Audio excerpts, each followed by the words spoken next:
Assalamualaikum warahmatullahi wabarakatuh. Innal hamdalillah nahmaduhu wa nasta'inuhu wa nastaghfiruh wa na'udzu billahi min shururi anfusina wa min sayyiati a'malina. May yahdihillahu fala mudilla lahu wa may yudlil fala hadiya lahu. Asyhadu an la ilaha illallah wahdahu la syarika lahu wa asyhadu anna Muhammadan abduhu wa rasuluh. Fa inna asdaqal hadits kitabullah wa khairul hadi hadi Muhammadin sallallahu alaihi wasallam wa syarrul umuri muhdatsatuha wa kullu muhdatsatin fid din bid'ah wa kullu bid'atin dhalalah wa kullu dhalalatin fin nar. Amma ba'd. Bapak-bapak, ibu-ibu, ikhwan dan akhwat yang senantiasa dimuliakan oleh Allah Subhanahu wa taala. Alhamdulillah, segala puji bagi Allah Subhanahu wa taala dengan limpahan nikmat yang begitu besar, di antaranya nikmat iman, nikmat Islam, nikmat kesehatan, sehingga kita semua diberikan kemudahan oleh Allah Subhanahu wa taala untuk bisa berhadir di majelis ilmu. Mudah-mudahan apa yang kita pelajari, apa yang kita tuntut pada pagi hari ini mendatangkan keberkahan dari Allah Subhanahu wa taala dan kita bisa mengambil manfaat dari apa yang akan disampaikan nantinya. Bapak, Ibu, ikhwan dan akhwat yang dimuliakan oleh Allah Subhanahu wa taala, insyaallah kajian kita pada pagi hari ini kita akan melanjutkan pembahasan tentang syarah kitab tauhid bab majaa fil istisqa bil anwa'. Bab tentang seseorang menisbatkan hujan kepada salah satu bintang. Pembahasan ini pembahasan yang sangat penting. Pertama, kenapa? Karena ini adalah perkara yang kita alami dalam setiap tahunnya. Kadang kita mengalami musim kekeringan, kadang kita mengalami musim penghujan dan seterusnya. Sehingga banyak sekali di masyarakat kita keyakinan-keyakinan yang itu bertentangan dengan Al-Quran, bertentangan dengan hadis Nabi Sallallahu Alaihi Wasallam. Di sini Syekh rahimahullah taala beliau memulai dengan bab majaa fil istisqa. Al-istisqa itu artinya adalah meminta hujan, atau dalam bahasa Arab talabus suqya. Seseorang meminta hujan.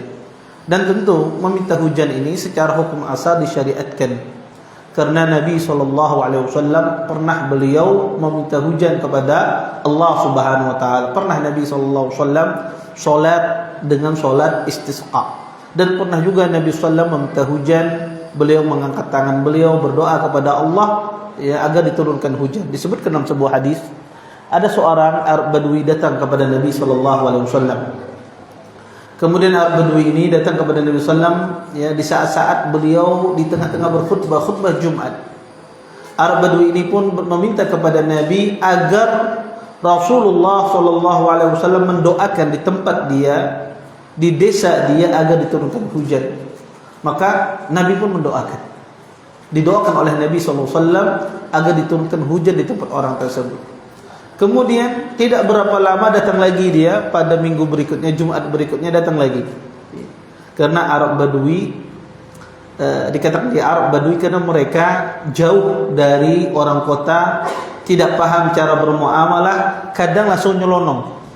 Ya, Anda bayangkan Nabi SAW berkhutbah Jumat, langsung dipotong di tengah khutbah. Kira-kira kalau ustaz lagi berkhutbah dipotong di tengah khutbah apa? Ustaznya menceleng. Ya. Ini Nabi SAW dipotong di saat-saat khutbah Jumat lagi, ya, khutbah Jumat dipotong dengan pertanyaan. Ya. Tapi ini subhanallah, Nabi SAW memiliki akhlak yang mulia. Maka Arab ini datang lagi, wahai Rasulullah, tolong doa sama Allah agar diberhentikan hujannya, kebanjiran tempat saya. Ya.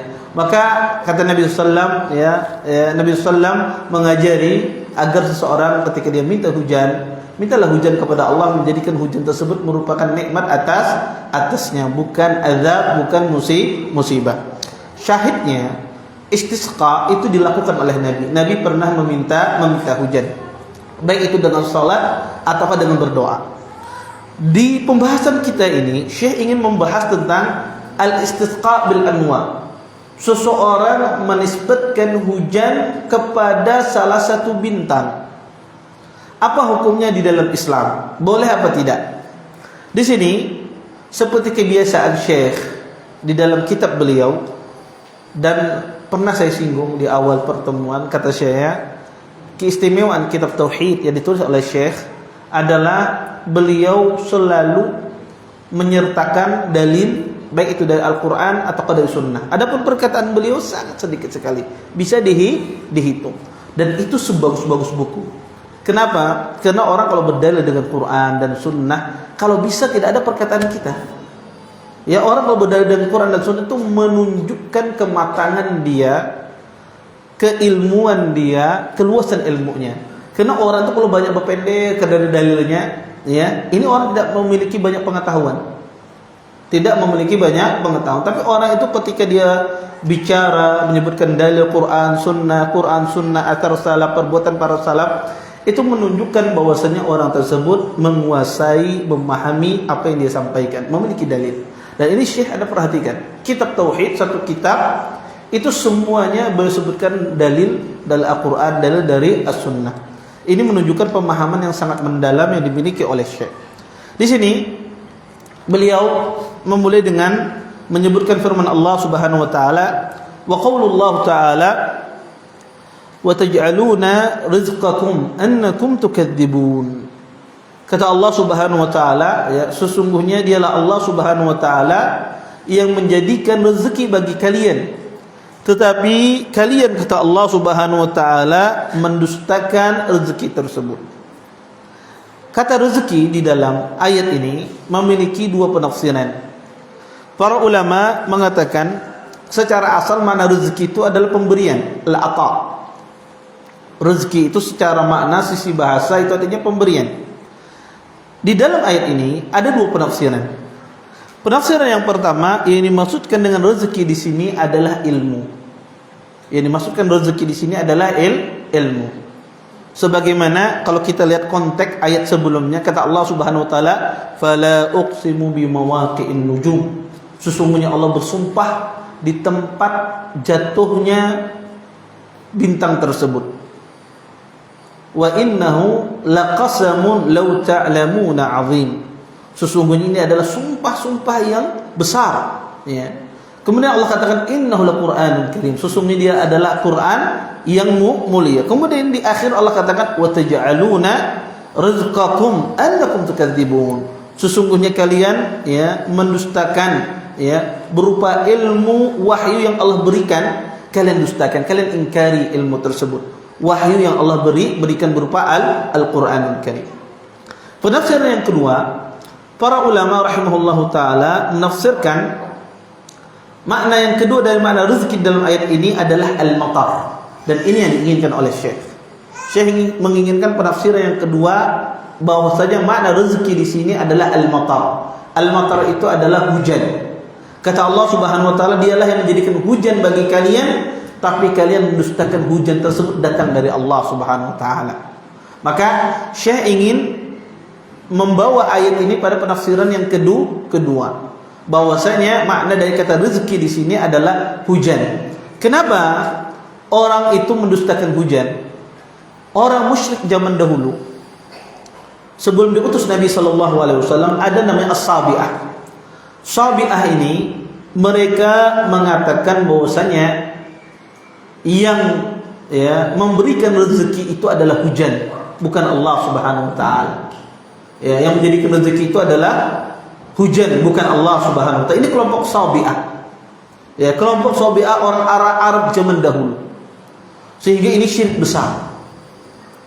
Kemudian adapun musyrikil Arab yang dihadapi oleh Nabi sallallahu alaihi wasallam, seperti orang kufar Quraisy, mereka menisbatkan bahwasanya yang menciptakan hujan itu adalah Allah, tetapi mereka mengatakan bahwasanya hujan ini disebabkan bintang ini. Dan ini juga merupakan kesyirikan. Mereka tidak menisbatkan hujan tersebut datang dari Allah Subhanahu wa taala. Oleh karena itu, Dua penafsiran ini sebetulnya kedua-duanya benar. Entah itu kita menafsirkan mana rezeki di sini adalah ilmu, atau kita menafsirkan mana rezeki di dalam ayat ini maknanya adalah hujan, kedua-duanya benar. Kenapa?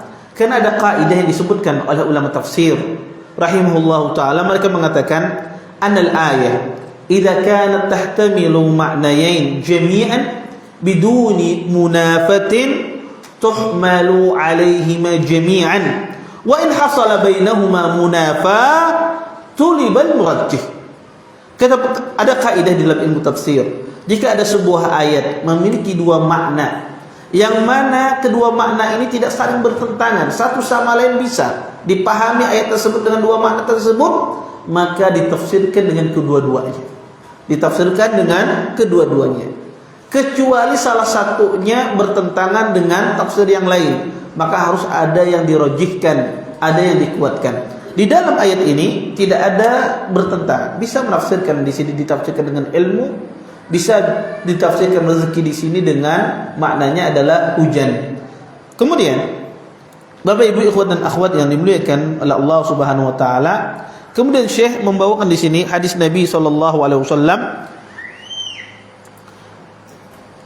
an Abi Malik Al-Asy'ari radhiyallahu taala anhu anna Rasulullah sallallahu alaihi wasallam qala arba'un fi ummati min amri jahiliyah la yatrukunahun al-fakhru bil ansab bil ahsab wat ta'nu fil ansab wal istisqa bin nujum wan niyah. Dari Abi Malik Al-Asy'ari radhiyallahu taala anhu, sesungguhnya Rasulullah sallallahu alaihi wasallam bersabda, 4 perkara kata Nabi dari perkara jahiliyah yang tidak ditinggalkan oleh umatku. Pertama kata Nabi sallallahu al-fahru bil ahsab, orang berbangga-banggaan dengan nasabnya, dengan kedudukannya. Yang kedua adalah wat-ta'nu fil ansab, orang mencela nasab orang lain, mencela nasab orang lain. Yang ketiga kata Nabi al-istisqa bin nujum, seseorang menisbatkan hujan akibat bintang tertentu. Dan yang keempat kata Rasulullah SAW wan niyaha, yaitu seseorang an-niyaha. Niyaha itu adalah seseorang berteriak tidak ridha terhadap takdir yang Allah tetapkan untuknya, itu disebut dengan niyaha.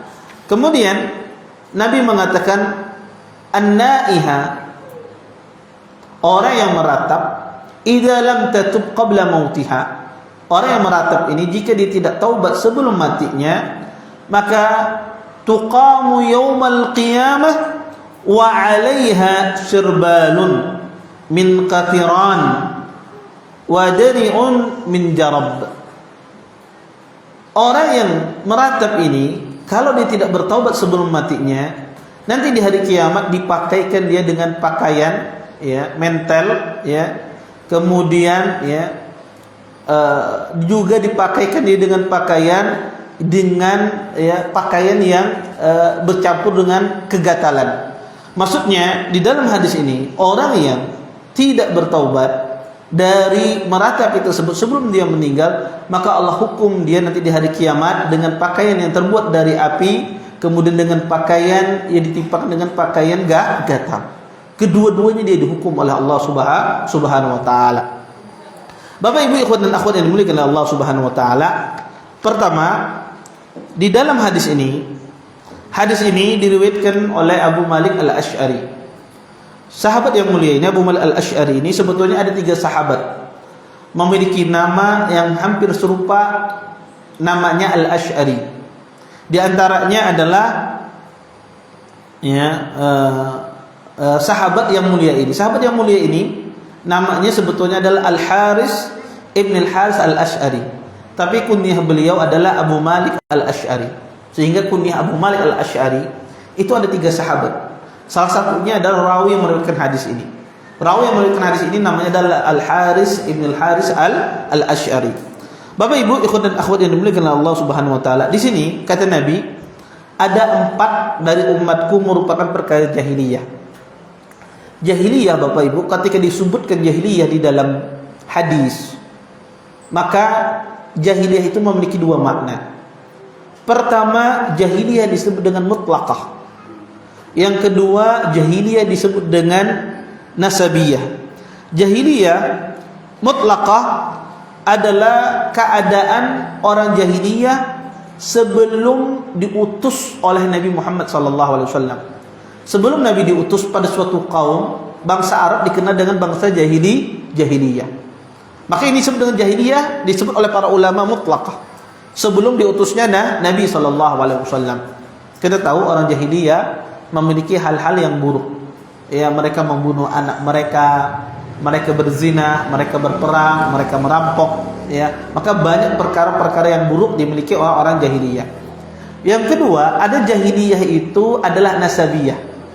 Jahiliyah yang berkaitan pada satu tempat atau berkaitan pada satu masa, karena di tempat tersebut, di waktu tersebut memiliki kemiripan dengan adat-adat orang jahiliyah terdahulu. Kalau ada satu tempat memiliki kemiripan pola cara ibadah dengan orang jahiliyah terdahulu, maka itu disebut dengan jahiliyah nasabiyah.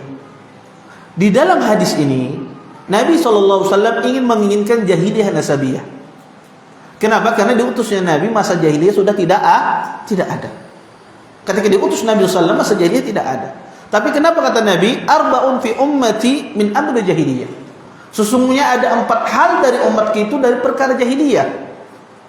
Ini menunjukkan bahwasanya yang dimaksudkan oleh Nabi adalah jahiliyah nasabiyah, yaitu bukan jahiliyah sebelum diutus Rasulullah SAW, tapi adalah keserupaan, kesamaan pada suatu kaum yang pernah dilakukan oleh orang-orang jahiliyah terdahulu.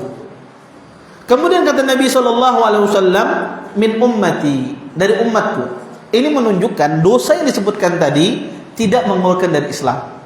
4 hal kata Nabi SAW dari perkara jahiliyah yang dilakukan oleh umatku, ini menunjukkan bahwasanya 4 hal ini kalau dilakukan dosanya tidak mengeluarkan dari Islam.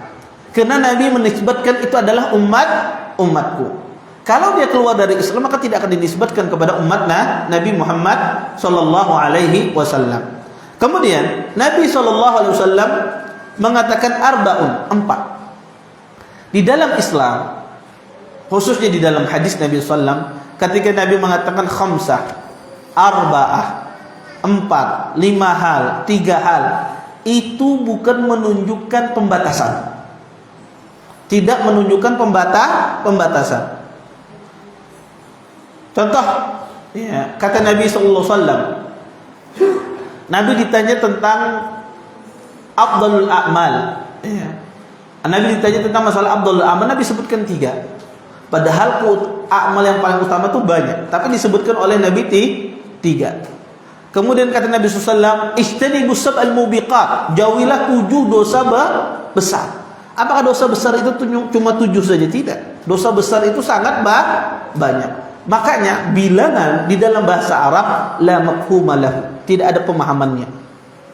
Bilangan itu tidak menunjukkan pembatasan. Jadi harus dipahami. Ketika Nabi menyebutkan 4 perkara dari umatku seperti dilakukan oleh orang jahiliyah, bukan berarti cuma 4 ini saja. Bisa jadi lebih. Tetapi biasanya disebutkan dalam bentuk bilangan dalam rangka apa? Untuk mudah mengingat. Orang kalau disebutkan dalam bilangan 4 hal akan diingat. Kalau ustadznya di kajian mengatakan, kata ustadznya, ya, kita akan membahas pada hari ini 3 pembahasan. Orang langsung konsen, oh ada 3 pembahasan yang akan dibahas. Tapi kalau ustadznya ceramah dari awal sampai akhir, tentu ditakuni jamaah apa yang dibahas? Kan tahu aku. Kenapa pengen ketawa? 4 2 aku ketawa aja tahu dibahas, yang penting uang ketawa 4 ketawa. Ya. Maka ketika Nabi mengatakan arba'un, 4 ini menunjukkan bahwasanya perkara ini tidak hanya 4 saja, tetapi ini dalam rangka pertama ingin memudahkan. Yang kedua adalah ini sering terjadi. 4 hal ini sering terjadi dari umat Nabi Muhammad SAW. Pertama kata Nabi SAW, al-fahru bil ahsab. Seseorang dia berbangga-banggaan dengan kedudukannya atau dengan status di masyarakatnya.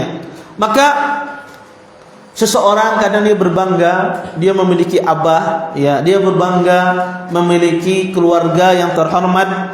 Maka ini merupakan adalah perkara jahiliyah. Ini adalah perkara jahiliyah yang dilarang di dalam Islam. Makanya Nabi SAW menyebutkan di dalam sebuah hadis, Innallaha qad adhaba ankum aibatul jahiliyah wa fakhriha bil ahsab mu'minun taqi aw fajirun syaqi annas li adam wa adam min turab. Kata Nabi SAW, sesungguhnya Allah Subhanahu wa taala menghilangkan pada diri kalian aib-aib jahiliyah. Sesungguhnya orang mukmin itu adalah orang yang bertakwa, sedangkan orang yang fajir berbuat dosa adalah orang yang sengsara. Sesungguhnya manusia itu berasal dari Adam dan Adam berasal dari tanah. Maka Nabi SAW melarang di dalam hadis beliau seseorang berbangga-banggaan dengan kedudukannya, dengan status sosialnya. Kemudian yang kedua kata Nabi SAW, ta'nu fil ansab. Seseorang mencela nasab. Para ulama rahimahullahu taala mengatakan bahwasanya mencela nasab itu ada dua bentuk. Pertama adalah seseorang meragukan nasab orang lain. Itu termasuk mencela nasab. Kalau orang itu meragukan nasab orang lain, itu termasuk mencela nasab. Misalnya ada si fulan, "Kuwi anak si Pen dari mana?" "Ulun berasal dari Pelahari, anaknya si fulan." Kayaknya kada mungkin, kenapa? Muka Pen beda lawan abah pian misalnya. Baik. Ini adalah orang meragukan nasab. Ini tidak boleh. Tidak boleh seseorang meragukan nasab orang lain. Kecuali di dalam perkara yang mengharuskan Anda meminta bukti untuk menetapkan bahwasanya Anda adalah nasab si fulan. Seperti apa misalnya? Di dalam perkara warisan misalnya. Seseorang dia membuktikan dia adalah nasab keturunan dari si fulan, maka dia buktikan bukti tersebut. Tetapi pada asalnya kalau ada orang bertanya kepada kita, ada orang mengatakan saya adalah anaknya si fulan atau saya keturunan si fulan, apakah kita percaya? Percaya pada asalnya. Kecuali Nabi sallallahu alaihi wasallam. Ini gimana usul hukumnya? Orang meragukan keturunan nasab Nabi sallallahu alaihi wasallam. Pertama, Bapak Ibu Subhanahu wa taala tidak punya bukti, maka itu ta'nu fil ansab. Itu adalah mencela nasab orang. Karena setiap orang itu dia lebih paham tentang nasabnya. Maka ketika ada seseorang mengatakan saya misalnya keturunan Ahlul Bait, keturunan Nabi sallam, pada asalnya kita percaya. Kecuali datang bukti yang jelas orang itu bukan Ahlul Bait. Ini poin yang pertama.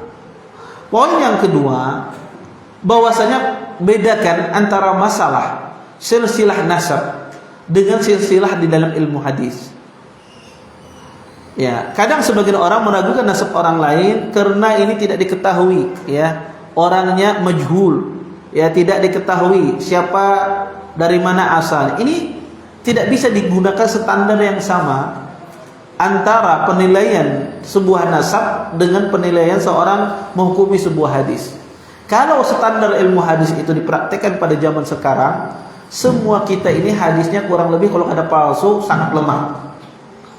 Karena standarnya sangat tinggi zaman dahulu.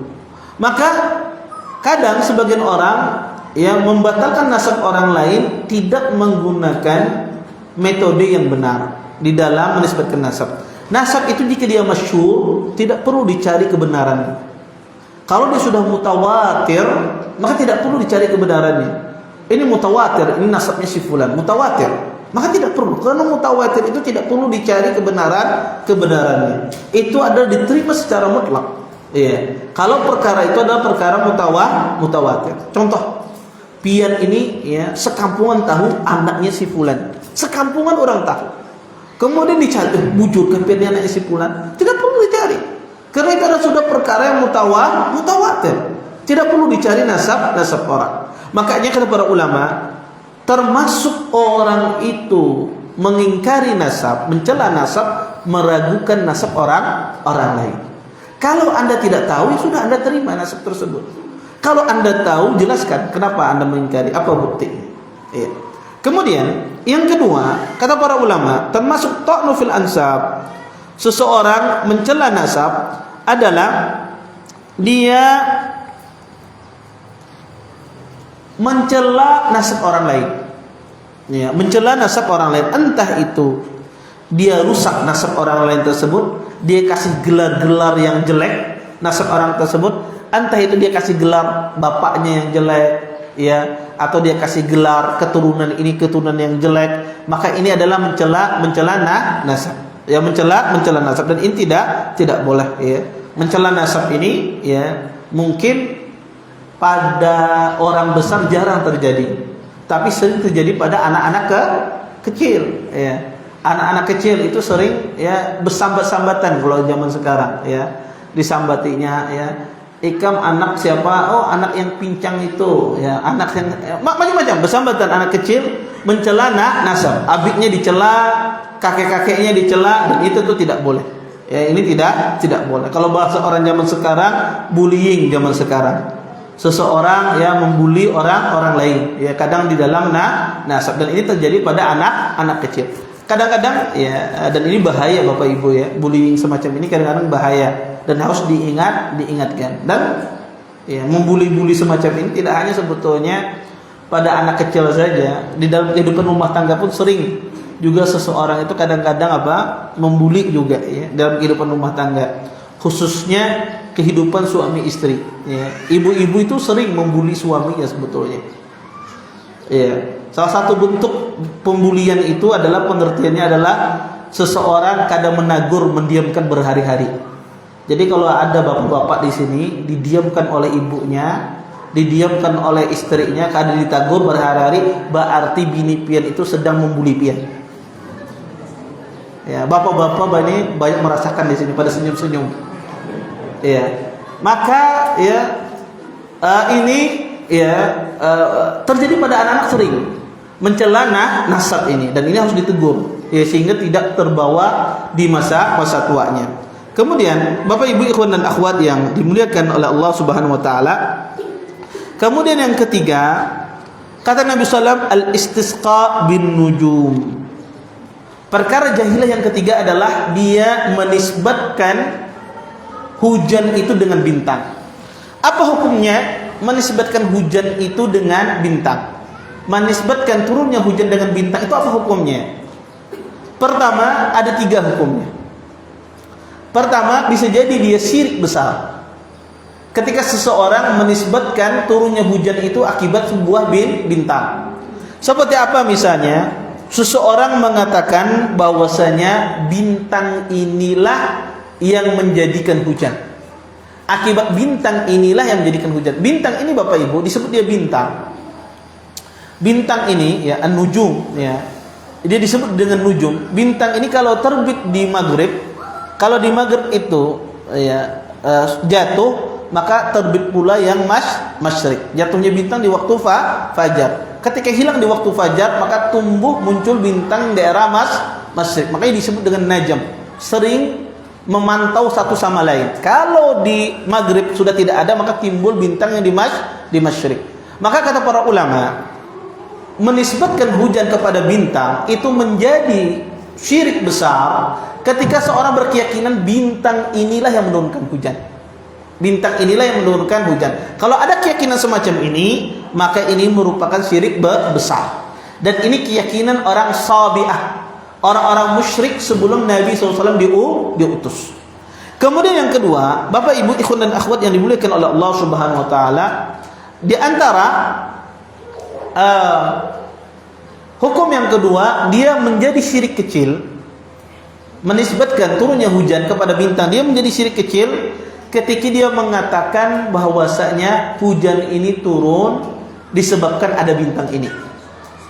hujan ini turun disebabkan munculnya bintang dari barat misalnya.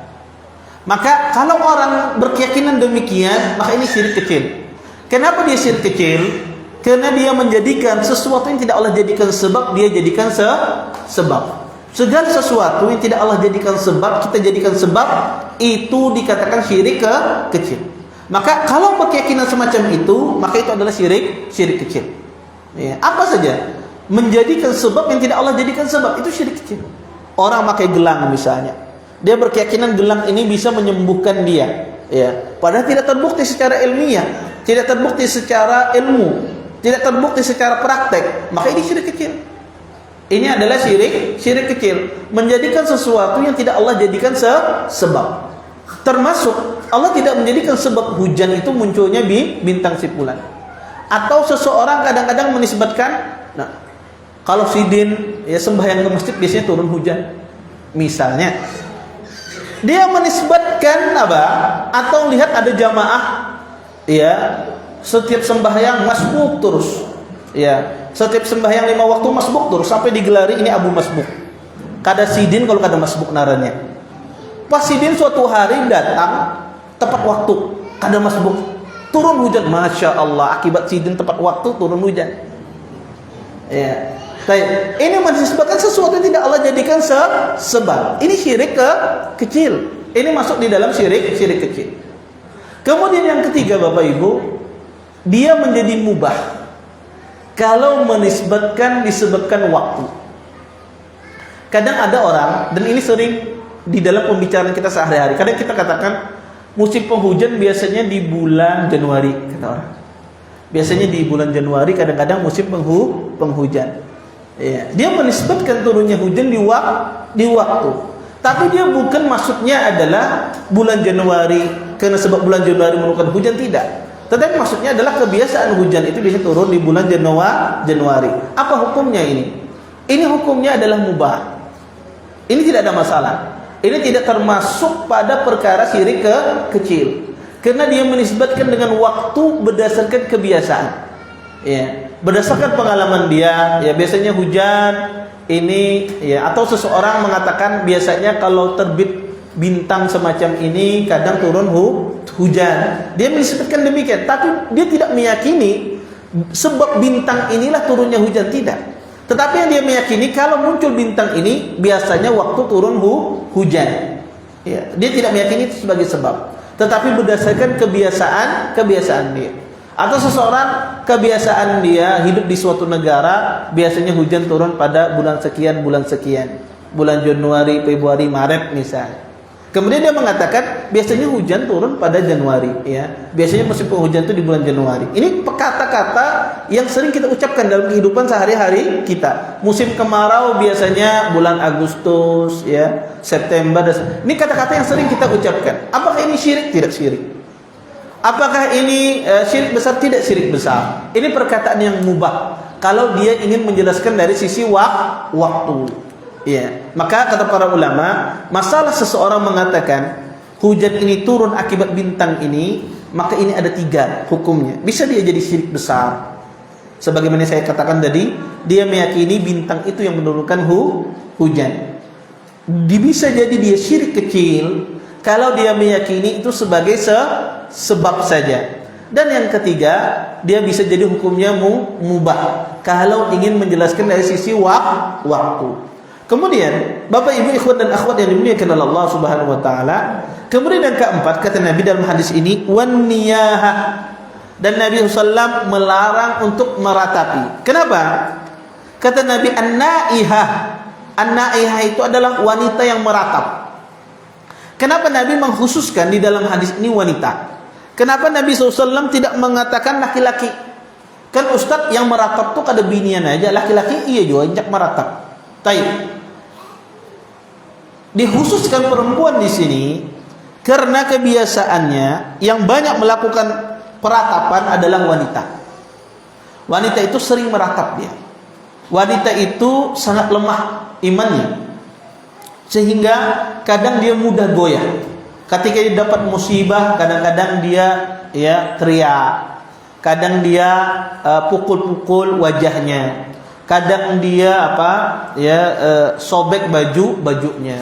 Ketika dia meninggal, ya suaminya meninggal, kadang-kadang ya sebagian wanita ketika ditinggal mati suami dia belum siap hidup sendiri, kadang dia tidak terima tentang takdir Allah Subhanahu wa taala.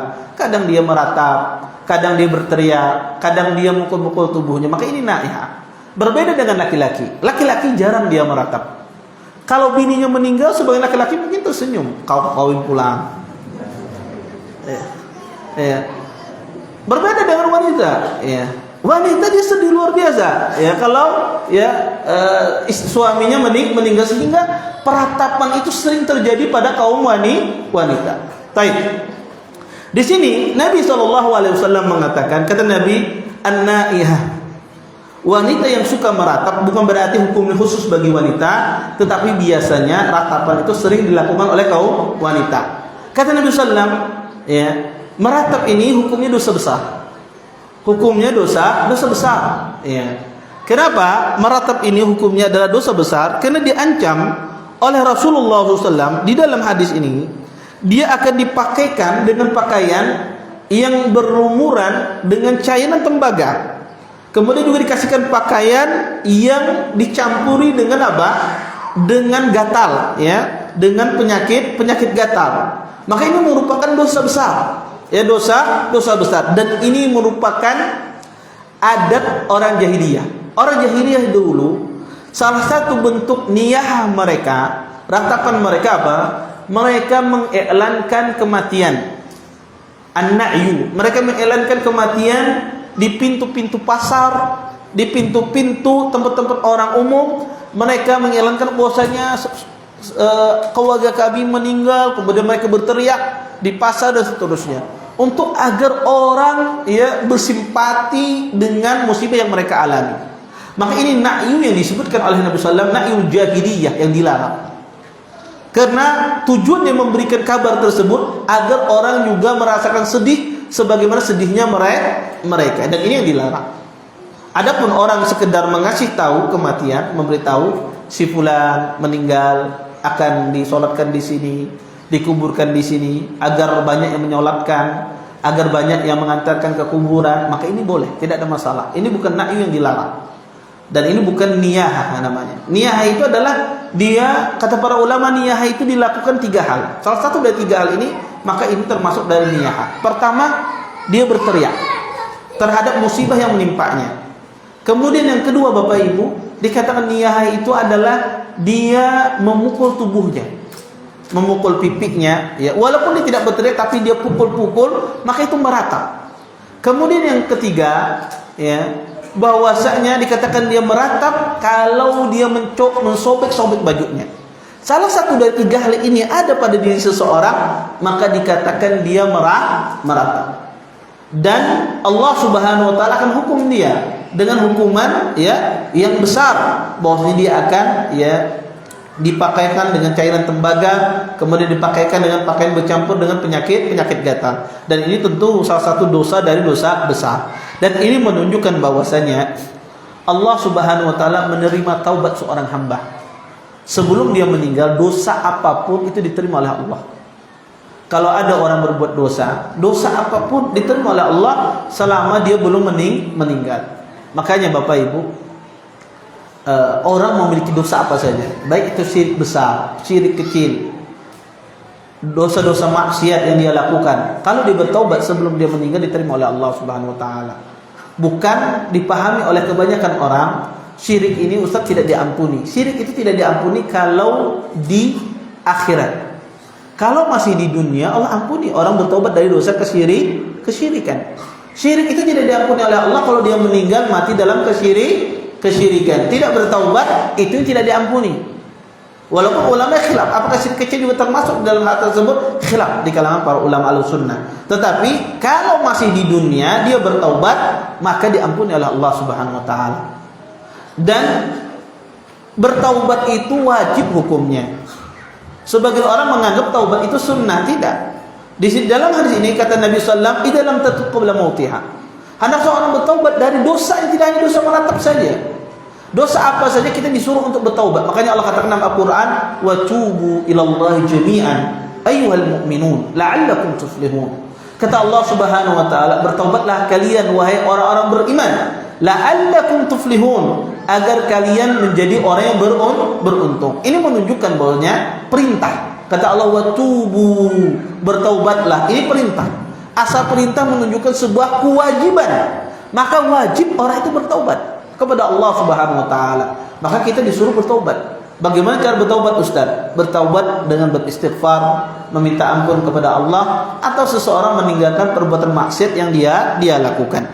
Kemudian, Bapak Ibu ikhwan dan akhwat yang dimuliakan oleh Allah Subhanahu wa taala, kemudian Syekh membawakan hadis yang lain yang berkaitan dengan masalah al-istisqa bin nujum.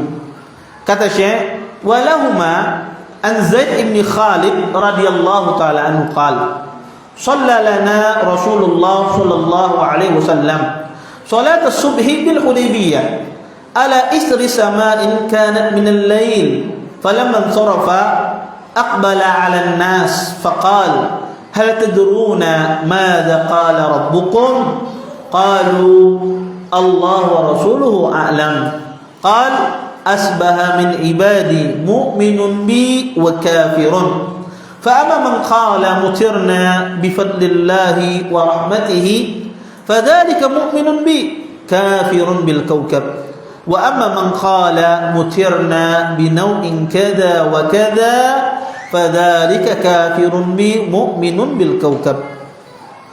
Kemudian kata Syekh, dari Zaid bin Khalid al-Juhani, beliau berkata, pernah suatu hari Rasulullah sallallahu alaihi wasallam salat subuh di Hudaybiyah. Kemudian pada saat itu ada bekas turun hujan tadi malam. Falamman sarafa, ketika Nabi SAW selesai, Nabi pun mendatangi sahabat. Kemudian Nabi bertanya, hal tadruna madza qala rabbukum? Tahukah kalian apa yang dikatakan oleh Tuhan kalian? Para sahabat pun mengatakan Allah wa rasuluhu a'lam. Sesungguhnya Allah dan Rasulnya lah yang lebih mengetahui. Kemudian kata Nabi sallallahu alaihi wasallam, sesungguhnya Allah berkata, di pagi hari kata Allah ada hambaku itu yang beriman, dan ada pula di pagi hari tersebut hambaku yang menjadi kafir.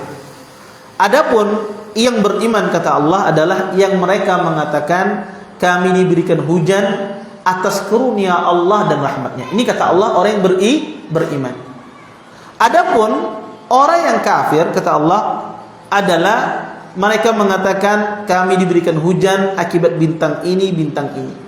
Maka kata Allah ini orang kafir terhadapku beriman dengan bintang. Bapak Ibu ikhwan dan akhwat yang dimuliakan oleh Allah Subhanahu wa taala, hadis ini menjelaskan kepada kita tentang bahwasanya Allah Subhanahu wa taala menjelaskan bahwasanya di pagi hari itu ada hamba orang mukmin itu yang beriman, ada yang kafir. Dan ini menunjukkan bahwasanya pentingnya seseorang itu selalu minta hidayah sama Allah Subhanahu wa taala. Minta ketetapan hati, karena kita tidak tahu kapan hidayah itu dicabut dari hati kita. Bisa jadi orang itu dulunya istiqamah di atas sunnah Nabi SAW, kadang ini dicabut hidayah oleh Allah karena ujian itu sangat banyak. Kata Allah, wa nabluwannakum bi syai'in minal khawfi wal ju' wa naqsin minal amwal wal anfus was samarat wa basyir sabirin. Manusia itu akan diuji oleh Allah Subhanahu wa taala. Alladzi khalaqal mauta wal hayat liyabluwakum ayyukum ahsanu amala. Dialah Allah yang menciptakan kematian dan kehidupan untuk menguji kalian siapa di antara kalian paling bagus amalannya. Maka kita tidak tahu kapan kita diuji oleh Allah Subhanahu wa taala, dan kita tidak tahu kita ini mati di atas keadaan beriman ataukah tidak. Maka seorang muslim itu wajib dia selalu minta hidayah, pertolongan kepada Allah Subhanahu wa taala. Makanya doa yang sering Nabi ucapkan di dalam sujud beliau, sering beliau baca. Sering beliau mengatakan, ya muqallibal qulub, sabbit qalbi ala dini. Ya musarrifal qulub, sarrif qalbi ila ta'atik. Kata Nabi SAW, wahai Tuhan yang memutarbalikkan hati, tetapkanlah hatiku di dalam agamamu. Makanya Ummu Salamah dan Aisyah, ketika Nabi sering membaca doa ini, Ummu Salamah dan Aisyah bertanya, ya Rasulullah, maka aksar doaik, wahai Rasulullah, engkau sering sekali membaca doa ini. di dalam sholatmu, di dalam sujudmu. Kenapa? Kenapa engkau baca doa ini sering sekali? Kemudian kata Nabi sallallahu alaihi wasallam, ya Aisyah, innal qulub baina isba'aina min baina isba'aini min usbu'ir rahman yuqallibuha man yasha. Faman syaa'a aqam fa aqam wa man syaa'a zaq fa zaq. Kata Nabi sallallahu alaihi wasallam, sesungguhnya wahai Aisyah, hati manusia itu berada di antara jari jemari Allah Subhanahu wa taala. Jika Allah menghendaki orang itu istiqamah, maka dia akan istiqamah. Tapi jika Allah menghendaki orang itu tergelincir, tersesat, maka dia akan tersesat. Maka butuh seseorang itu minta namanya ketetapan hidayah. Makanya Nabi SAW berlindung kepada Allah Subhanahu wa taala dari godaan syaitan. Nabi meminta kepada Allah hidayah, Nabi meminta ketetapan hati, dan itu dilakukan juga oleh para sahabat-sahabat Nabi SAW. Karena kita tidak tahu. Kadang kita ini Bapak Ibu ya diuji oleh Allah dengan mungkin ujian yang kita lemah di ujian tersebut. Ada orang diuji dengan harta, ya, ngalih pas sudah berhijrah, sudah mengenal sunnah, semuanya dipakukan Ustaz haram berataan. Mencari gawian ngalih aruh ini, aruh haram aja Ustaz ini. Akhirnya karena jadi sudah ampe dah berhijrah, ya, kembali ke asal nyaman hidup. Ya. Ada sebagian orang diuji oleh Allah Subhanahu wa taala kadang dengan istri.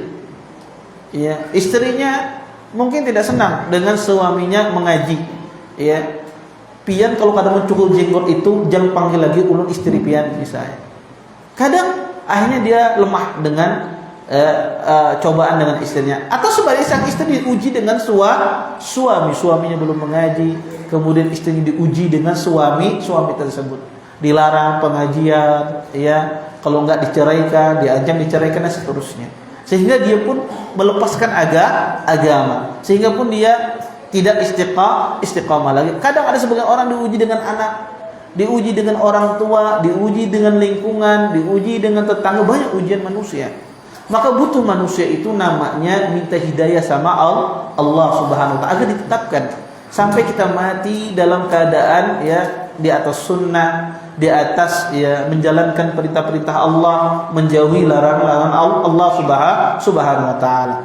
Kemudian di dalam hadis ini Nabi SAW beliau memulai ingin menjelaskan ilmu dengan para sahabat. Nabi memulai dengan bertanya. Kata Nabi, "Hatadruna madza qala rabbukum?" Kata Nabi SAW kepada para sahabat tersebut, tahukah kalian apa yang dikatakan Tuhan kalian?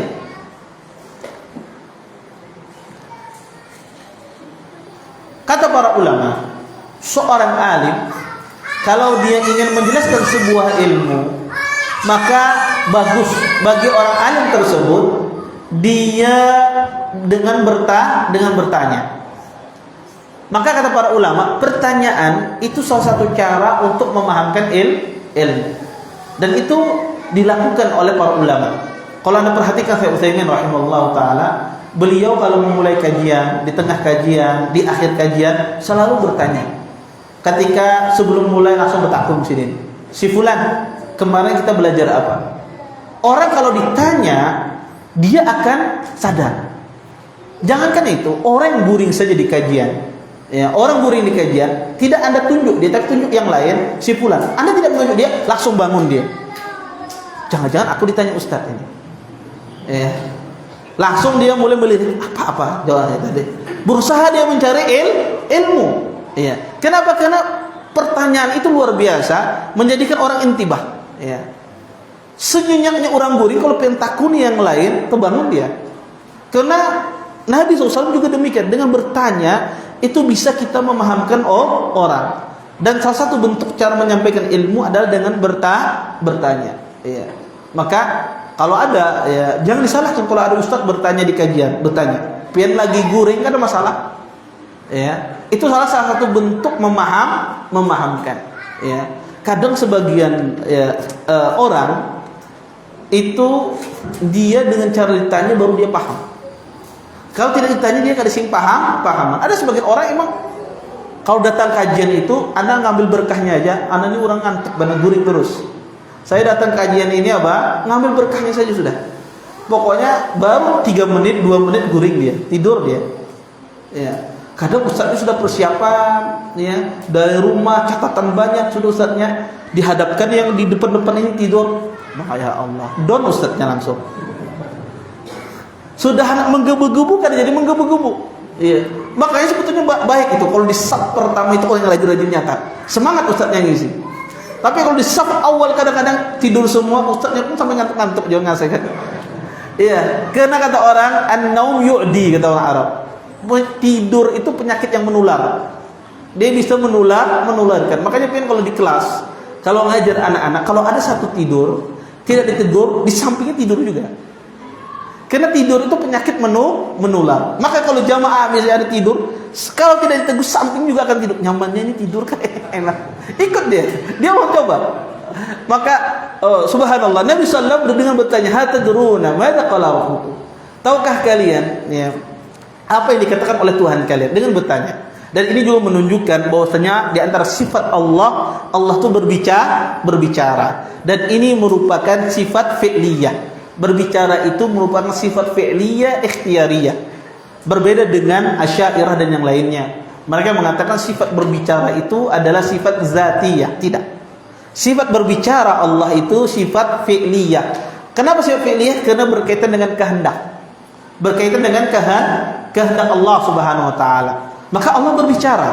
Apa yang Allah bicarakan? Kata Allah, sesungguhnya hamba-Ku itu ada yang beriman, ada yang kafir. Ini menunjukkan bahwasanya manusia itu ada dua keadaan. Ada manusia dengan nikmat Allah itu dia beriman, ada manusia dengan nikmat Allah itu dia menjadi kafir.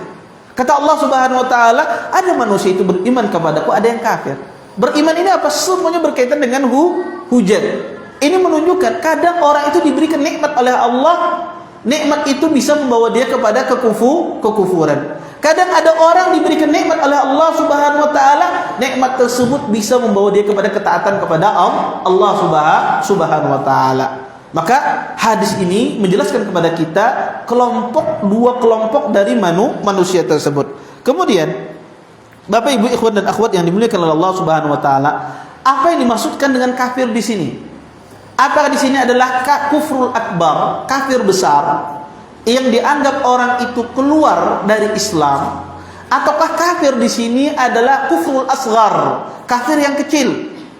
Maka ada dua penafsir di kalangan para ulama, tapi penafsir yang paling benar yang dimaksudkan di sini adalah kufrul asghar, kafir kecil. Bukan kafir yang keluar dari Islam, yaitu seseorang menisbatkan hujan dengan adanya bintang. Bahwasanya dengan adanya bintang ini turunlah hujan. Dia tidak meyakini bintang itu yang menciptakan hujan, tidak. Tetapi bintang itulah sebab muncul turunnya hujan. Maka kata para ulama rahimahullah taala, kafir di sini adalah kafir kecil, bukan kafir besar. Kemudian Bapak Ibu ikhwan dan akhwat yang dimuliakan oleh Allah Subhanahu wa taala, kemudian di dalam hadis ini ya Nabi SAW mengatakan bahwasanya seseorang hendaknya ketika diberi nikmat oleh Allah Subhanahu wa taala menisbatkan nikmat itu kepada Allah. Orang kalau diberikan kenikmatan, maka hendaknya dia menisbatkan nikmat itu kepada Allah Subhanahu wa taala. Seperti disebutkan dalam hadis ini, mutirna bi fadlillahi wa rahmatihi. Kami diberikan hujan akibat fadlullah, keutamaan Allah dan rahmatnya. Maka hendaknya nikmat itu selalu dinisbatkan kepada Allah Subhanahu wa taala. Jangan seseorang menisbatkan kepada dirinya sendiri. Banyak Bapak Ibu orang itu kadang menisbatkan kepada dirinya sendiri walaupun secara lisan tidak. Tapi secara perbuatannya seolah-olah itu berasal dari dia. Kadang orang itu sukses berdagang, kadang sukses orang itu dia berusaha. Banyak di antara orang itu menisbatkan kesuksesan dia akibat kepintaran dia, akibat kepayauan dia di dalam negosiasi, di dalam berbisnis. Banyak, walaupun secara lisan dia tidak berbicara, tetapi secara perbuatan menunjukkan demikian. Dan ini bahaya. Maka hendaknya seorang selalu dia menisbatkan nikmat itu kepada Allah Subhanahu wa taala. Kemudian Bapak Ibu ikhwan dan akhwat yang dimuliakan oleh Allah Subhanahu wa taala, walahuma disebutkan dalam sini, walahuma min hadis Ibnu Abbas maknahu wa fihi qala ba'duhum laqad sadaqa naw'u kadza wa kadza fa anzala Allah hadhihi al-ayah Fala uqsimu bimawaqi'in nujum wa innahu laqasamun law ta'lamuna 'azim. Innahu laqur'anun karim fi kitabin maknun la yamassuhu illa al-mutahharun tanzilun min rabbil alamin. Afa bihadzal hadisi antum mudhinun wa taj'aluna rizqakum annakum tukadzibun. Kemudian juga kata Syekh, diriwayatkan dari hadis Abdullah bin Abbas dengan makna yang semisal, maka mereka mengatakan, ya, sebahagian mereka mengatakan, sesungguhnya, ya, laqad sadaqa nau'u kadza wa kadza, sesungguhnya turun hujan ini akibat bintang ini, bintang ini. Kemudian kata Abdullah bin Abbas, turunlah ayat Allah di dalam Al-Quran, sesungguhnya Allah bersumpah dengan tempat jatuhnya bintang-bintang tersebut. Sesungguhnya Allah bersumpah dengan sumpah yang besar jika kamu mengetahui. Innahu laqur'an karim, sesungguhnya Al-Quran itu adalah kitab yang mulia. Fi kitabin maknun, Quran itu tersimpan di tempat yang terjaga. La yamassuhu illal mutahharun, tidaklah memegang Al-Quran tersebut kecuali orang yang suci. Tanzilun rabbil alamin, Quran itu diturunkan dari Tuhan semesta alam. Afa bihadzal hadisi antum mudhinun, apakah kalian menganggap pembicaraan ini pembicaraan yang remeh, kata Allah. Wa taj'aluna rizqakum annakum tukadzibun, yang menjadikan rezeki bagi kalian tetapi kalian mendustakan rezeki tersebut.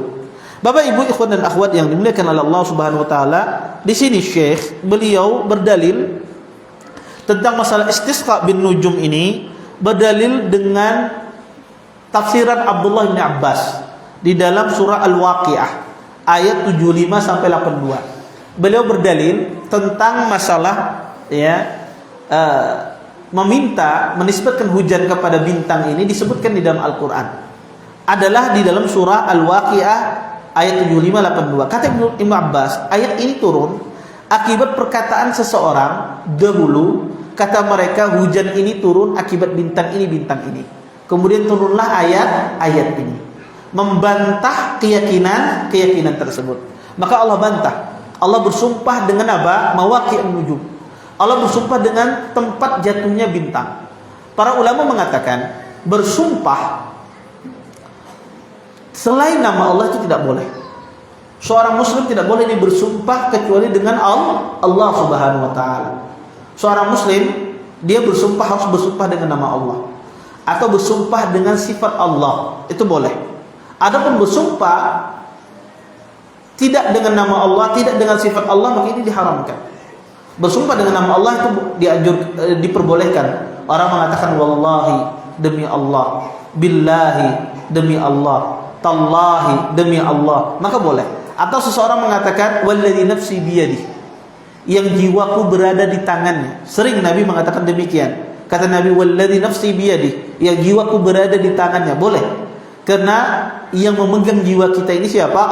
Allah Subhanahu wa taala. Atau seseorang bersumpah dengan sifat Allah. Walladzi nafsi, saya bersumpah dengan zat yang turun di sepertiga malam misalnya. Ya, saya bersumpah dengan Tuhan yang turun di sepertiga malam, itu boleh. Dan bersumpah dengan sifat dan zat Allah dan nama Allah itu boleh. Tetapi seorang muslim tidak boleh dia bersumpah selain dengan nama Allah Subhanahu wa taala. Makanya tidak boleh. Adapun Allah Subhanahu wa taala itu boleh. Allah itu bersumpah dengan makhluk-makhluk Allah. Makanya di dalam Al-Quran sering sekali Allah bersumpah dengan makhluk Allah Subhanahu wa taala. Kadang Allah bersumpah dengan waktu wal asr, demi waktu. Kadang Allah bersumpah dengan demi matahari wasyamsi waduhaha, ya. Kadang banyak Allah Subhanahu wa taala bersumpah dengan makhluknya. Kata para ulama, Allah itu boleh bersumpah dengan makhluk. Tapi manusia tidak boleh bersumpah kecuali hanya kepada Allah Subhanahu wa taala.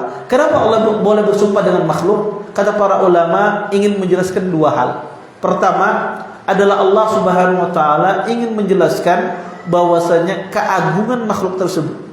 Allah ketika kadang ingin bersumpah dengan waktu, ingin menjelaskan bagaimana waktu ini memiliki kedudukan yang sangat tinggi di dalam Islam. Kadang Allah bersumpah dengan matahari, menunjukkan bahwasanya matahari itu adalah makhluk Allah yang besar. Yang kedua, kata para ulama, ingin menjelaskan bahwa Allah bersumpah dengan makhluk untuk membedakan bahwasanya berbeda antara Allah dengan makhluknya. Bahwasanya Allah ketika bersumpah dengan makhluk, Allah tidak berhajat dengan makhluk tersebut. Tetapi makhluk itu yang berhajat kepada Allah. Tapi manusia, dia berhajat kepada Allah Subhanahu wa taala. Kemudian di dalam ayat ini Allah Subhanahu wa taala bersumpah dengan tempat jatuhnya bintang. Kemudian kata Allah, sesungguhnya ini sumpah yang besar. Innahu laqur'anun karim, sesungguhnya Al-Qur'anul Karim. Allah katakan Quran itu adalah kitab yang mulia, fi kitabin maknun. Kitab yang dipelihara. Subhanallah. Ini ayat yang luar biasa. Ya. Allah yang mengatakan bahwa Quran itu kitab yang mulia. Maka sudah selayaknya orang mukmin, orang beriman itu memuliakan Al-Qur'anul Karim. Di antara bentuk memuliakan Al-Qur'an adalah menghafalnya. Kadang subhanallah sebagian ikhwah ini yang sudah mengaji kadang mau menghafal Quran. Ya, kadang hanya mencukupkan dengan membaca. Mencukupkan membaca itu bagus, tapi Quran itu harus dihafal, Bapak Ibu. Ya. Harus kita menghafal, berusaha kita menghafal Al-Qur'an. Ya. Kadang sebagian kita itu ya menganggap dirinya tidak bisa hafal Quran. Ya. Di sini ada ke usianya yang di atas 40 ada di sini? Ada. Kayaknya 30 tahun berataan di sini. Taib. Yang tua-tua mau mengakunya biasanya. Kadang saya tanya ke antum semua, kira-kira di sini kau lama hafal Quran 2 bulan, hafal Quran 30 juz? Hah? Ibu-ibu, bapak-bapak, kira-kira bisa hafal Quran 2 bulan 30 juz? Hah? Sanggup lah? Sanggup apa tidak Bapak Ibu? Hah? Sanggup apa tidak? Kada sanggup? Ibu-ibu sanggup di atas. Baik. Itu kebanyakan jawabannya. Sering saya tanya ini, pertanyaan ini sering saya tanya di jamaah kajian. Sanggup kira-kira hafal Quran 2 bulan? Rata-rata jawabnya kada sanggup. Bahkan bukan kada sanggup, mustahil, Ustaz. Baik. Sebagian beralasan faktor usia ulun. Saya ini usia, Ustaz. Saya sudah 50, 60, 70, tidak sanggup lagi menghafal Quran dan seterusnya. Disebutkan Bapak Ibu ya, ada cerita sedikit. Saya ingin keluar sedikit dari permasalahan. Disebutkan ada orang punya ikan besar sama ikan kecil. Ini cerita kenyataan. Dia ingin meneliti. Ada ikan besar, ada ikan kecil. Ditaruh di 2 kolam yang berdampingan. Ikan besar ini makanannya itu adalah ikan kecil ini. Tetapi ditaruh di 2 kolam yang berdampingan, tetapi dibatasi dengan kaca yang transparan. Sehingga ikan besar ini tidak bisa menyebelah, ya, karena ada kaca yang membatasinya. Ikan besar ini sengaja sama pemiliknya tidak dikasih makan. Otomatis naluri ikan itu mengejar ikan yang kecil. Setiap kali dia mau mengejar ikan yang kecil, kada kawat, nggak bisa. Ya, bahasa Banjarnya itu tahantuk. Apa tahantuk itu? Apa bahasa dari tahantuk ini? Terbentur dengan kaca. Setiap kali dia mau menangkap yang kecil ini selalu terbentur dengan kaca. Berulang-ulang kali. Akhirnya ikan besar ini putus asa sudah. Ya, rombongan ikan besar ini akhirnya sudah dia tidak mau lagi, ya. Kemudian kaca itu dilepas oleh pemiliknya. Kaca itu dilepas. Kemudian ikan besar ini berusaha kembali, belum sampai berbalik lagi. Balik lagi. Belum berbalik lagi. Padahal pembatasnya sudah dicabut. Tapi dia merasa masih ada pembatas tersebut sehingga dia tidak menangkap ikan. Maka seperti itu keadaan manusia. Manusia itu menganggap dia tidak mampu dirinya menghafal Quran. Dia kira masih ada pembatas tersebut. Kayaknya nggak mampu saya menghafal Quranul Karim. Iya. Padahal Allah Subhanahu wa taala mengatakan dalam Al-Qur'an, "Wa laqad yassarnal Qur'ana lidzikr." Kata Allah, sesungguhnya kami mudahkan Al-Qur'an itu untuk dihafal. Allah yang mengatakan demikian, Quran itu mudah untuk dihafal. Tapi kita memiliki perasaan nggak bisa menghafal Quran. Itu salahnya di sana. Itu sebabnya orang nggak bisa hafal Quran karena dia merasa dirinya tidak mampu untuk menghafal Al-Quran. Subhanallah, tidak. Menghafal Quran itu tidak ada kaitannya dengan umur. Mau umur 60 tahun, 70 tahun, 80 tahun, orang itu bisa dia menghafal Quranul Karim. Tidak ada hubungannya Al-Quran itu dengan usia. Allah mengatakan Quran itu dimudahkan untuk diingat untuk semua orang. Baik itu orang yang masih muda, tua, wanita, laki-laki, ibu-ibu, ya, yang belum menikah, yang sudah menikah, semuanya dimudahkan Quran itu untuk diingat. Tetapi masalahnya manusia, dia memiliki perasaan ada tabir yang menghalangi dia menganggap dirinya tidak bisa. Itu yang menjadikan orang kan pernah hafal Quran. Maka dari sekarang itu dihilangkan perasaan itu bahwa saya itu bisa kok menghafal Quran kan. Saya bisa. Ya. Anda baca, saya target 2 bulan hafal Quran. Anda baca Al-Quran, berusaha menghafal. Walaupun setelah 2 bulan dapat 1 juz itu lumayan. Ketimbang nggak pernah menghafal sama sekali. Ya. Tetapi itu harus dihilangkan. Ya, sifat yang kita mengatakan bahwasanya kita tidak bisa menghafal itu hanya perasaan kita. Itu hanya bawaan kita. Dan itu biasanya terjadi sama orang tua. Orang tua sudah usia 40 tahun berdalih dia dengan sudah uzur aku. Ya, saya sudah uzur, sudah punya anak, punya cucu. Enggak. Al-Quran kata Allah dimudahkan untuk menghafal. Maka tinggal dihilangkan apa yang ada dalam hati kita, keyakinan yang salah, maka dimudahkan oleh Allah Subhanahu wa taala orang menghafal Al-Qur'anul Karim. Kemudian kata Allah Subhanahu wa taala, insyaallah nanti 3 bulan di masjid ini banyak hafal Quran. Baik. Karena perlu cari imam yang lain, jamaahnya jadi imam. Semuanya penghafal Quran. Baik. Kemudian Allah sebutkan di sini di dalam ayat ini kata Allah, "Wa taj'aluna rizqakum annakum tukadzibun." Dan dialah Allah yang menjadikan rezeki bagi kalian dan kalian mendustakannya. Dan ini sudah kita jelaskan di awal tadi penafsiran makna wa taj'aluna rizqakum annakum tukadzibun. Kita jelaskan tadi di awal makna rezeki tadi bisa bermakna Quran, bisa bermakna ilmu, bisa bermakna hujan, ya. Dan kedua-dua penafsiran tersebut benar. Wallahu taala alam. Baik. Kita lanjutkan hadis berikutnya, pembahasan berikutnya. Bab qaulullahi ta'ala, bab firman Allah Subhanahu wa taala, "Wa minan nas may yattakhidhu min dunillahi andada yuhibbunahum hubbillah." Ya.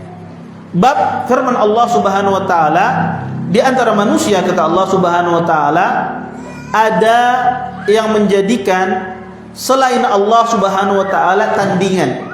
Yuhibbunahum kahubbillah.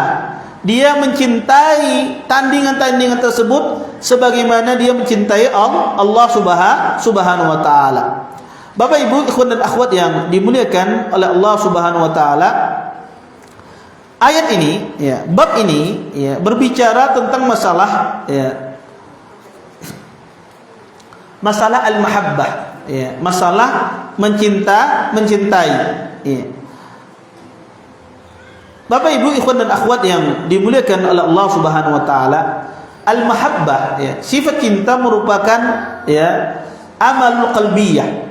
Kata para ulama merupakan amalan hati, ya. Mahabbah itu, ya, merupakan amalan hati.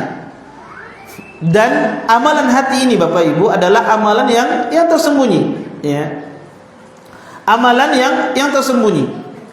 Makanya para ulama, ya, menyebutkan kadang-kadang subhanallah, ya, di antara, ya, amalan yang sangat mudah dijaga keikhlasannya adalah amalan hati.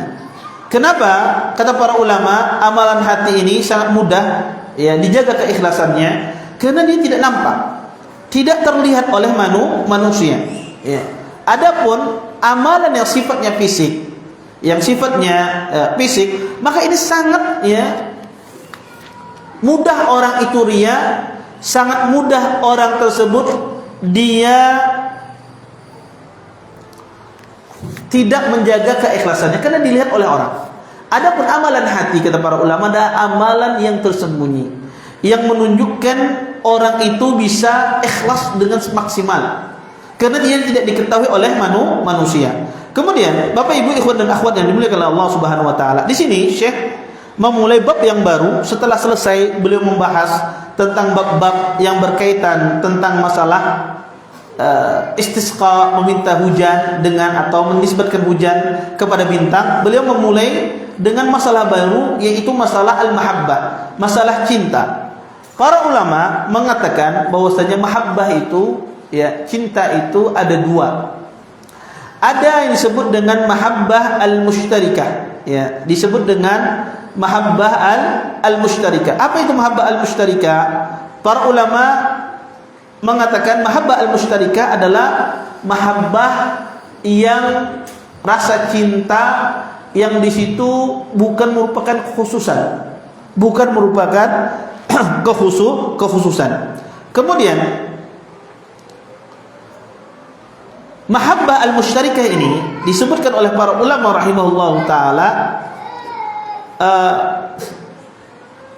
ada beberapa macam. Yang pertama, ya, disebutkan oleh ahlul ilm, mahabbah al-mushtarikah ini adalah pertama adalah mahabbah yang seseorang mencintai berdasarkan tabi'iyah, berdasarkan tabiat, berdasarkan tabiat manusia. Dia mencintai seseorang ya berdasarkan ya tabiat. Contoh misalnya, manusia itu cinta sama makan dan minum. Ya, manusia itu cinta sama makan dan minum. Makan dan minum ini adalah tabiat. Ya, tabiat manusia atau naluri yang Allah jadikan dalam hati manusia. Orang suka makan, suka minum, orang suka istirahat, suka tidur, itu adalah tabiat. Kemudian kata para ulama rahimahullahu taala, yang kedua, mahabbah musytarikah ini adalah mahabbah yang saling mencintai karena asyafaqah, karena rasa kasihan dan kasih sayang. Seperti apa contohnya? Seperti orang tua mencintai anaknya. Maka orang tua ketika dia mencintai anaknya, maka dia mencintai karena syafaqah, rasa kasihan, rasa kasih sayang. Kemudian atau seorang suami mencintai istrinya, maka suami mencintai istrinya, ini disebut dengan mahabbah yang kedua, mencintai karena rasa kasih sayang dan kasihan. Atau seorang istri mencintai suaminya, seorang wanita mencintai suami ya karena dia rasa sayang dan kasihan. Kemudian yang ketiga, Bapak Ibu, ikhwan dan akhwat yang dimuliakan oleh Allah Subhanahu wa taala, disebutkan oleh para ulama, mahabbah itu ya adalah seseorang ya mencintai seseorang bukan dia karena Allah Subhanahu wa taala ya, bukan dia mencintai tersebut karena tabi'iyah ya, bukan karena itu naluri yang Allah tanamkan pada diri orang tersebut, tetapi dia mencintai tersebut ya karena ya ada sebab tertentu ya. Seseorang mencintai karena ada sebab tertentu, maka ini disebut dengan mahabbah al-mushtarikah ya. Para ulama rahimahullahu taala mengatakan bahwasanya mahabbah al-mushtarikah ini hukumnya berbeda-beda. Kata para ulama rahimahullahu taala bahwasanya mahabbah mushtarikah ini hukumnya berbeda-beda. Ada bisa hukumnya mubah, bisa hukumnya haram, bisa hukumnya mustahab. Pertama, Bapak Ibu ikhwan dan akhwat yang dimuliakan oleh Allah Subhanahu wa taala,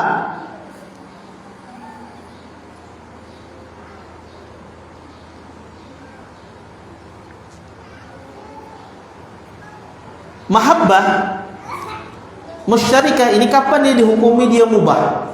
Dia dihukumi mubah kata para ulama rahimahullahu taala dengan 3 syarat.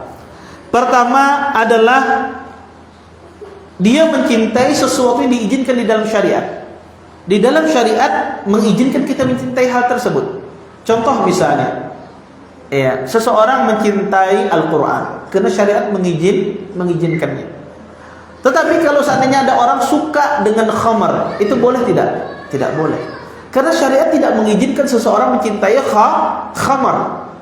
Contoh misalnya orang sayang lawan rokok. Ustaz, ulun ketujuan ulun saya suka rokok ini. Kenapa? Karena ini tabiat naluri saya. Tidak. Ini bukan tabiat. Syariat tidak mengizinkan seseorang mencintai sesuatu yang haram. Maka kata para ulama, mahabbah al-mushtarikah ini dia hukumnya mubah kalau pertama harus diizinkan dengan syariat. Kemudian yang kedua, para ulama mengatakan tidak boleh seseorang mencintai sesuatu, ya, mencintai sesuatu itu menyibukkan dia dari cinta yang wajib. Ya, menyibukkan dia dari cinta yang wajib. Contoh misalnya, dia cinta terhadap harta. Cinta terhadap harta itu naluri. Itu tabiat manusia. Manusia suka dengan harta. Maka bohong besar kalau ada manusia tidak suka dengan harta. Kalau ditanya orang, "Pian suka dengan harta?" "Tidak suka saya." Itu bohong. Setiap manusia suka dengan harta. Ya. Seorang suami, ya, seorang laki-laki suka dengan wanita. Ya. Bohong besar kalau ada seorang laki-laki yang mengatakan, "Saya tidak suka dengan wanita." Itu mungkin. Karena itu naluri yang Allah tanamkan pada diri manusia. Maka kata para ulama, jangan sampai kecintaan seseorang pada sesuatu yang mubah melalaikan dia dari perkara cinta yang wajib. Cinta sama harta, sibuk dia berdagang, kemudian dia tidak sembahyang wajib berjamaah. Ya, dia tinggalkan sholat berjamaah karena sibuk dengan perdagangannya. Ini diharamkan.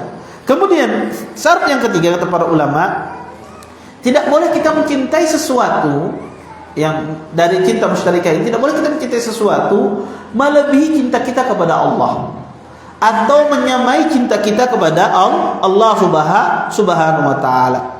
Maka kalau tiga syarat ini terpenuhi, maka ini disebut dengan cinta al-mahabbah al-musytarikah yang dibenarkan. Kemudian kapan dia menjadi sunnah? Mahabbah musytarikah ini kapan dia menjadi sunnah? Ketika Anda jadikan hal tersebut untuk membantu Anda, ya, menjalankan agama. Anda mencintai istri Anda jadikan rasa cinta Anda itu kepada istri Anda untuk membantu Anda menjalankan agama Islam. Maka itu berubah dia yang asalnya sifatnya mubah menjadi sifatnya sunnah. Anda mencintai anak Anda dalam rangka agar membantu Anda untuk menjalankan syariat Islam, agar anak Anda menjadi anak yang saleh, yang selalu membaca Al-Quran, banyak beribadah. Maka cinta semacam ini berubah, yang asalnya sifatnya mubah menjadi mustahab, menjadi dianjurkan. Kemudian kata para ulama rahimahullah ta'ala, kapan dia jadi haram? Dia jadi haram ketika seseorang menjadikan cinta dia pada perkara mubah ini sama seperti cinta dia kepada Allah Subhanahu wa taala. Oleh karena itu, tiga syarat ini yang dikatakan oleh para ulama rahimahullahu taala tentang masalah mahabbah al-musytarikah. Kemudian jenis mahabbah yang kedua adalah al-mahabbah al-khassah. Ya, al-mahabbah al-khassah. Apa itu mahabbah khassah? Mahabbah khassah adalah seseorang cinta sama Allah Subhanahu wa taala di dalam rangka beribadah kepada Allah. Mencintai sesuatu dalam rangka beribadah kepada Allah. Inilah yang disebut dengan al-mahabbah al-ubudiyah. Seseorang tunduk patuh terhadap apa yang diperintahkan. Dan ini hanya berlaku kepada Allah Subhanahu wa taala. Anda tunduk patuh merendahkan diri di hadapan Allah, maka ini disebut dengan mahabbah, mencintai Allah. Dan mahabbah semacam ini disebut dengan, ya, mahabbatu khassah, cinta secara khusus, atau di dalam bahasa lain disebut dengan al-mahabbah al-ubudiyah. Kemudian Bapak Ibu ikhwan dan akhwat yang dimuliakan oleh Allah Subhanahu wa taala, di sini Syekh membawakan ayat di dalam Al-Qur'an. Kata Syekh, wa minan nas may yattakhidhu min dunillahi andadai yuhibbunahum kahubbillah. Kata Syekh, di antara manusia ada yang menjadikan selain Allah sebagai sembahan, tandingan, dan mereka mencintainya sebagaimana mencintai Allah. Para ulama rahimahullahu taala mereka menafsirkan ayat ini dengan dua penafsiran. Pertama,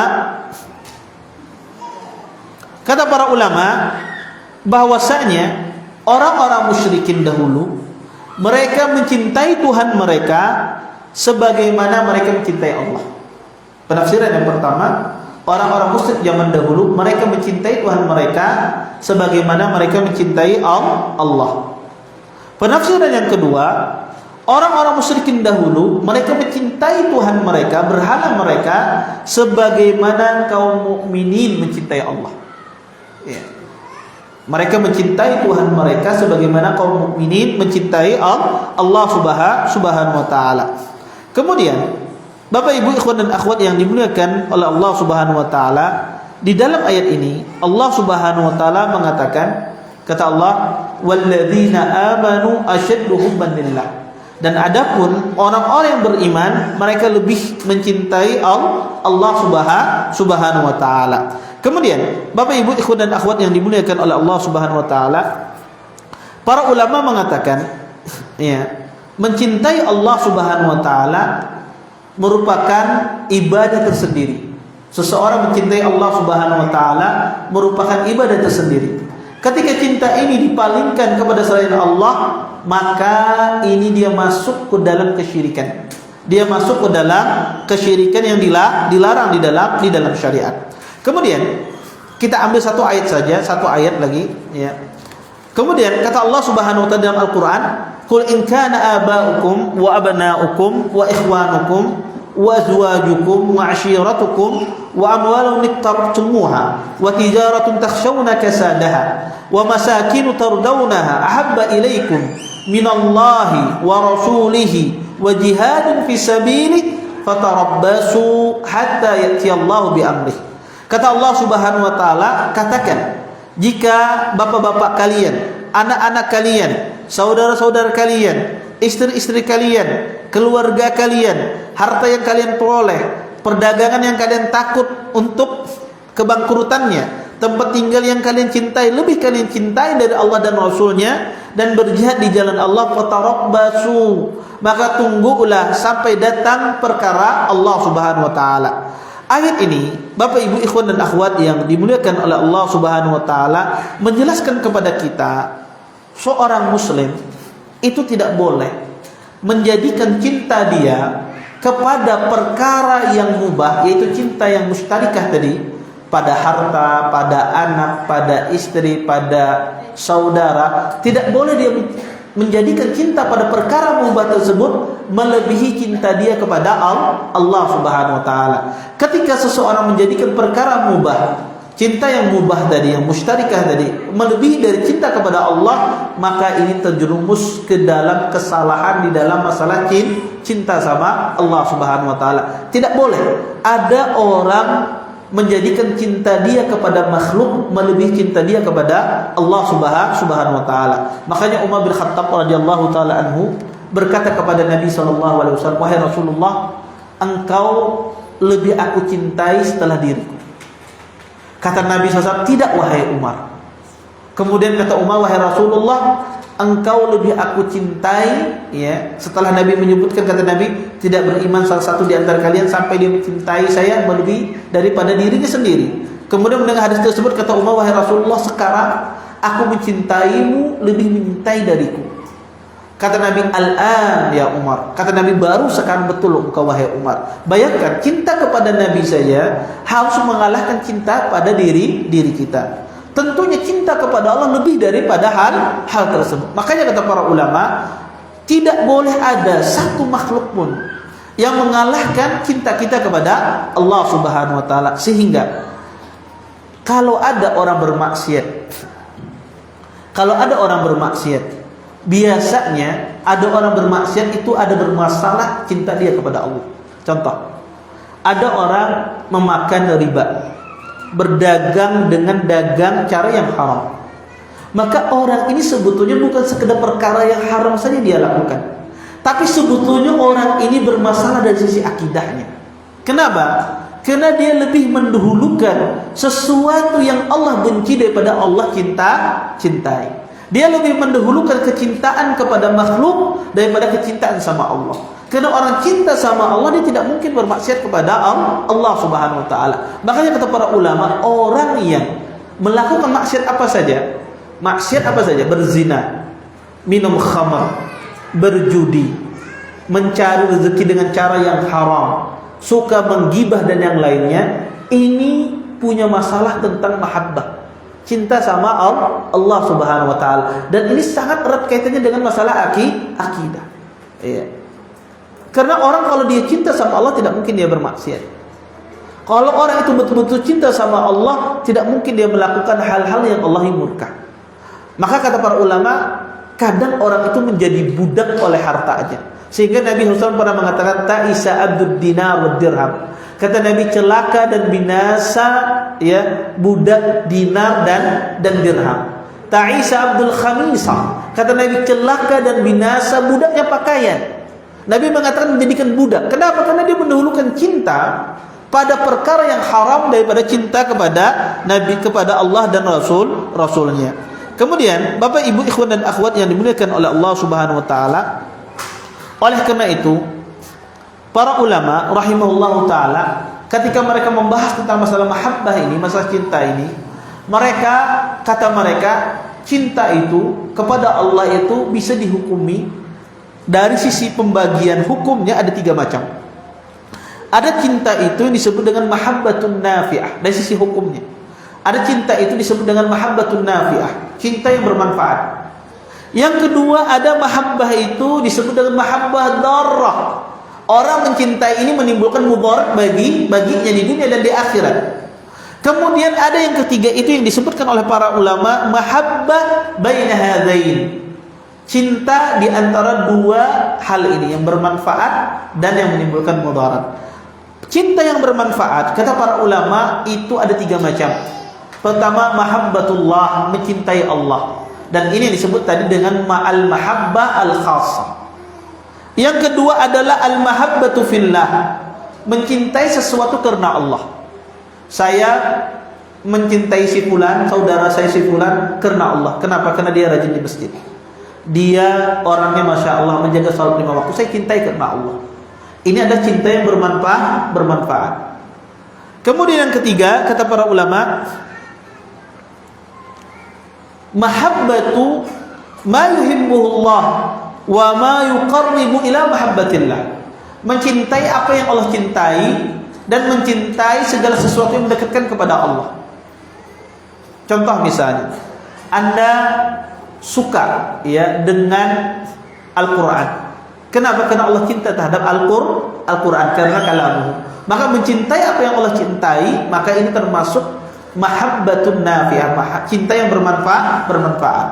Atau Anda menyukai terhadap perkara-perkara yang mengantarkan kepada cinta Allah, menuntut ilmu itu menjadikan seseorang mendekatkan dirinya kepada Allah Subhanahu wa taala. Ketika Anda suka hadir di majelis ilmu, maka ini disebut mencintai apa-apa yang Allah cintai. Dan ini mahabbatun nafi'ah, ini cinta yang bermanfaat.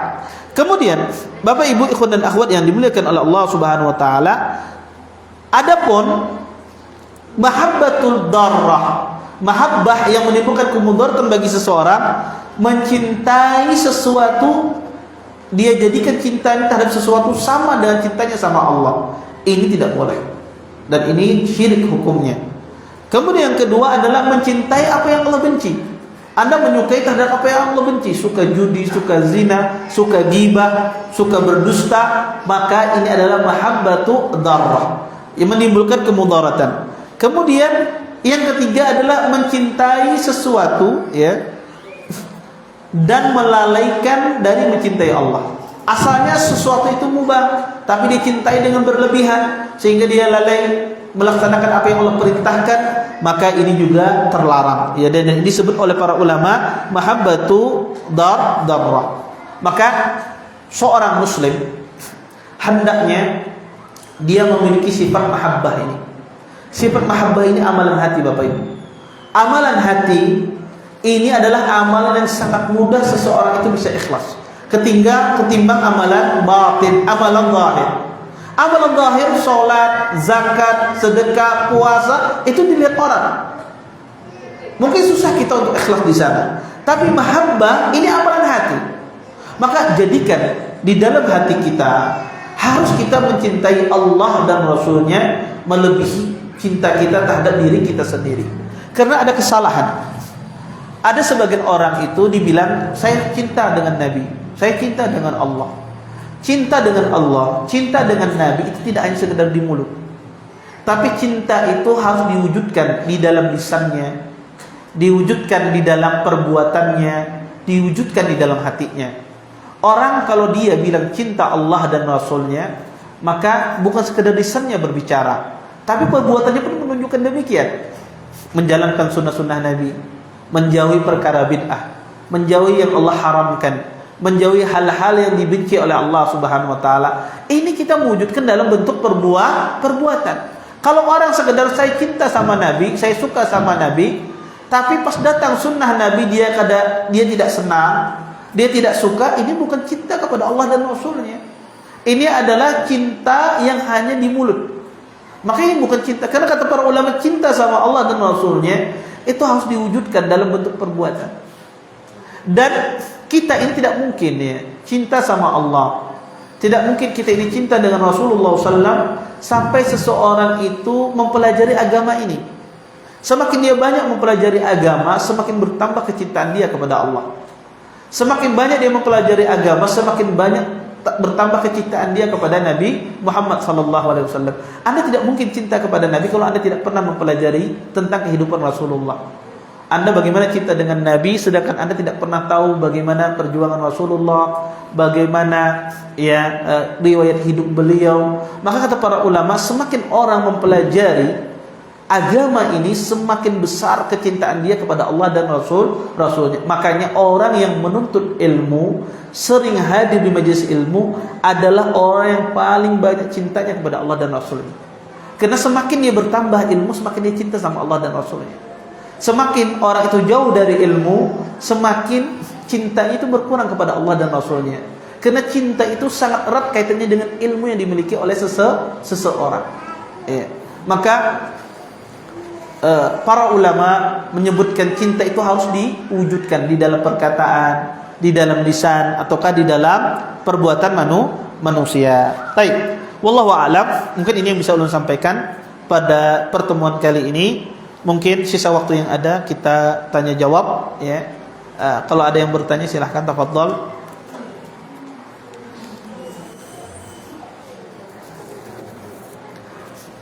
Baik, silahkan.